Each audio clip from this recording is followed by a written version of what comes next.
So recently I made a video talking about Uzumaki, the anime that will solve the problem. Oh boy, did I open my mouth too soon. Now, as of today, the day I am making this video, Uzumaki has come to an end. So if you want to find out what went wrong, what went right, and most importantly, what turned our beautiful main character into a lesbian Katy Perry, keep watching because we're going to break all of that down and more. Let's go. So to start off, I will say this anime brought a new standard for horror anime. This black and white animation that we see here is something that everyone who's watched the series can collectively agree upon was beautiful. But what they didn't agree upon is the horrible animation that was thrusted upon us in episode number 2. Now, to quickly bring you up to date with everything that's happened with Uzumaki, this is episode 1 and what it looked like, and this is episode 2. Now, not only did episode 2 bring us this horrible animation, it also ruined our beautiful main character, and it turned her into a lesbian Katy Perry. You know, the ugly version of Katy Perry. And for that, I cannot forgive them. You can butcher the anime all you want, you can have horrible running scenes like this, but you can't turn her into this. You can't. Now, apart from all of that, I didn't understand the hate that episode 2 was getting. Personally, I thought the episode and the plot behind that episode was actually pretty good. Although it felt a little bit rushed to go from, hey, here's a rough storyline to, boom, spirals fucking everyone up. I did think collectively the episode was actually pretty good. But in saying that, I did get some laughs. For example, when these two girls fought for, I don't know, who could be the best cosplayer of adult Gon. Or when this guy used the power of love to stop a car.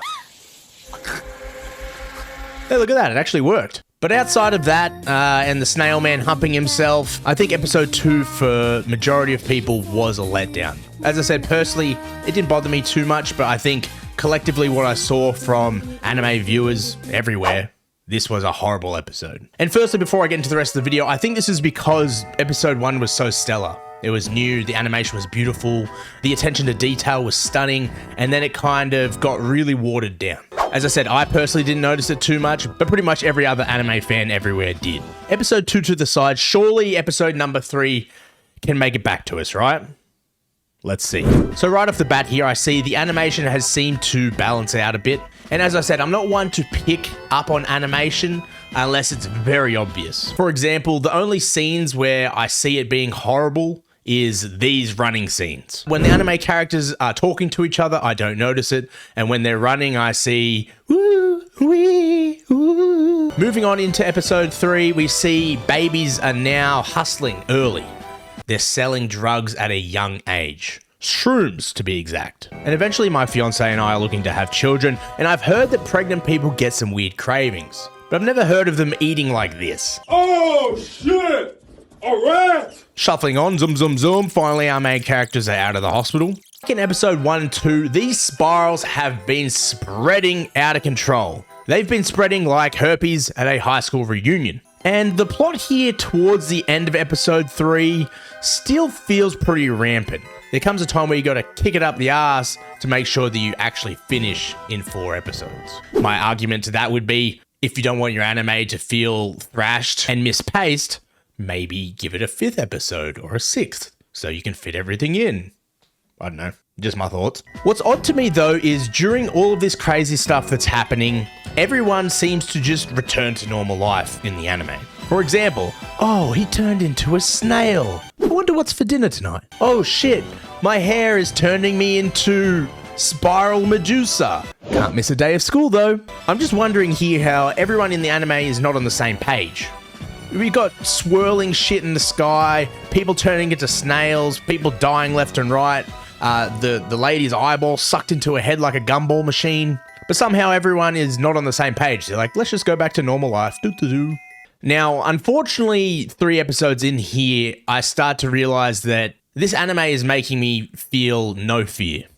I don't know if it's because I'm being analytical of the series or because episode 2 had such a drop-off, but that fear that I felt starting to build and that anxiety that I had after episode 1 really seemed to die off here. It kind of turned into, hey, that's funny, not, hey, I'm scared.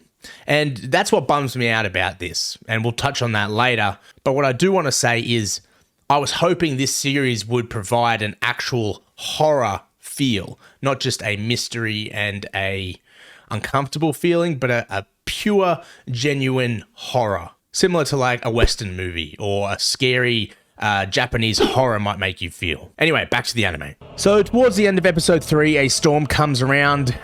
And to be honest, I like the aesthetic and the feel and sound of the rain in this episode.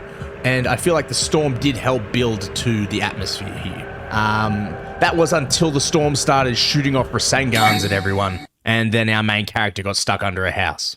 And she's like, "Help me, step bro." And this lady's like, "I will help you." Then the storm's like, "Step bros only." And she gets sucked up into the brown eye in the sky. Apparently she tasted bad though and got spat out.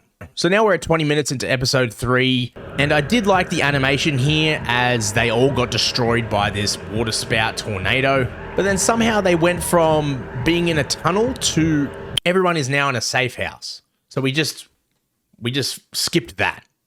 Like, that's not important. They just end up here in safety. What happened? Did they go into the brown eye in the sky? Okay, let's just leave that out. No worries. I guess I have amnesia now. Now, to finish off episode 3, I got a flashback reminder of this hentai I watched one time where there was a hole in the wall. On the other side of this wall, though, it turns out there is a real estate agent who's a little bit of a pervy freak. And is it just me, or do these little spirals here look like mini Digimon poop? Just me? Okay. And so at the end of episode 3, I'm thinking, okay, they've taken the animation back up, but this plot line and storyline is fucking getting pretty whack. Now, I understand under the guise of mystery and horror, you can kind of be creative and do all this stuff, but it still needs to make sense to some sort of a degree. I still need to understand it to the point where I could potentially be scared by it. I'm not scared of human pogo sticks. If a human pogo stick flies up to me, I'm kicking it in the face, all right? But Digimon poop guy on the other side of the wall, that's creepy. As I said, a little bit whack, the pacing's off, and I'm not really scared anymore. But do I really have anything better to watch? No. So let's go to episode 4. Starting out on episode 4, I loved the animation and detail in this car. But apparently the tornado didn't. Blah! Jesus, these tornadoes are just spawn killing everyone. And it looks like everyone here is cosplaying that one guy from My Hero Academia. So it turns out this lady who's rocked up is from Toyo News. And we find out that this whirlpool has basically forced everyone into living in one house. There is one shelter, and they're all a bunch of bloody freeloaders. Now, given that this is the only available shelter, everyone becomes very irritable, as you can imagine. They're all stuck in this one house, and honestly, one fart could probably end all of humanity in this town. Main character and family get removed out of the fart chamber now, and they're forced to wander the outside landscape. Here we find the tornado people eating medium rare snail people. Honestly, I'm not even speeding up the pacing here. This is kind of where the story is going. It's episode 4. We need to finish soon, all right? So just let me keep going. Now, honestly, back to these medium rare snail people. They look pretty tasty. You're telling me you're stuck in this town, you wouldn't eat a snail person. You're lying. Now, at this current time in the anime, it feels as though it should. This is how the anime should have felt the whole time. This desolate, wiped out area where a spiral has started destroying everyone. Everyone is extremely scared and there's destruction everywhere. This is how the anime should have felt as soon as they introduced this threat and everyone realized it. Instead of everyone going about their day like nothing was wrong, pandemonium like this would surely take place. But no, it takes a giant Rasengan tornado to make everyone go a little bit cuckoo. Now, as I said, this is how I imagine it should feel. Finally, the town feels more oppressive, and it feels like there truly is no escape. So coming out of the forest here, they peer down at the town and notice that it is one big spiral maze. How did this happen? Well, the spiral obviously hired some contractors and got working on the carpentry. No, it turns out that years have passed and they bump into someone that they used to know, and he explains, "I haven't seen you guys in years." And Kiri's like, "Have you seen my mother and father?" And he's like, "Yeah, right in the middle of town, obviously." And then she's like, "We gotta go." And the boyfriend's like, "Anything for pussy." As they're rustling through, making their way to the center, the reporter gets stuck inside and she's gone forever. And we're just back to the main squeeze. So it turns out now the whole town is a maze and we are lost in the middle of that town. Now it's at this point where we find out that every few centuries the town is brought back to its original state by being a spiral and being affected by the spiral curse, which honestly explains the whole Uzumaki concept and how all this started coming about in the first place. So as I said, the reporter gets yeeted, then Shuichi gets yeeted down to the bottom of this chasm, and Kiri also says, fine, I'll fall off too. So we wake up after being flashbanged here. Kiri is by herself and she stumbles upon a floor made of people. Everyone has spiraled together into this mess that's made up a chasm, and we have this eerie kind of misty atmosphere here where we're not too sure what's going on. All Kiri knows is she needs to find Shuichi, her partner, and hopefully find her parents. And that's exactly what happens. She finds her parents, but they look like fossilized dog poos in the bottom of the chasm. Very sad, yes, but pretty much everyone in the series has died at this point, so moving on. And coming up next in true Japanese horror fashion, we find Shuichi, we lock arms, and we say, I am so over this spiral bullshit, I don't know about you. And he's like, yeah, to be honest, I'm pretty fucking done with it. And they're like, and they twirl up into each other's arms and become the final butt plug that seals the spiral. Which I think is a fitting ending, to be honest. I kind of like that. And as I said, after the last 2 to 3 episodes, I couldn't really feel any fear from this anime. I had appreciation for it, and I was interested in the mystery above anything else, but I wasn't clinging on hoping for another episode. And we see 2 new characters. But what else do we see? Of course, the spirals. Spirals! All in all, as I promised, what did the series do well? What did it do bad? For me, the black and white color scheme was beautiful. I think that's what saved the whole anime. If this was in color, people would have dropped it straight away. So I think the black and white needs to be used. It doesn't need to be used in every anime moving forward. It needs to be used for specific good anime. Just because you take the color out of something doesn't mean it's going to be good, right? But in saying that, the black and white horror aspect definitely bumped it up a few notches in my book. I think the animation could have used some work. The plot could have been less abrupt. I understand they had 4 episodes, but maybe you could have planned it out a little bit better so it didn't feel so rampant right towards the end. I wouldn't personally watch the series again, but I also don't regret watching it in the first place. I mean, it's only 4 episodes, which is a blip compared to all the other anime I've ever watched. I just hope from this point onwards that more series can adapt and learn from these mistakes. You know, maybe don't drop the team that was doing the first episode. Sure, keep it in black and white, but keep a standard and maintain that throughout. That just goes for any business.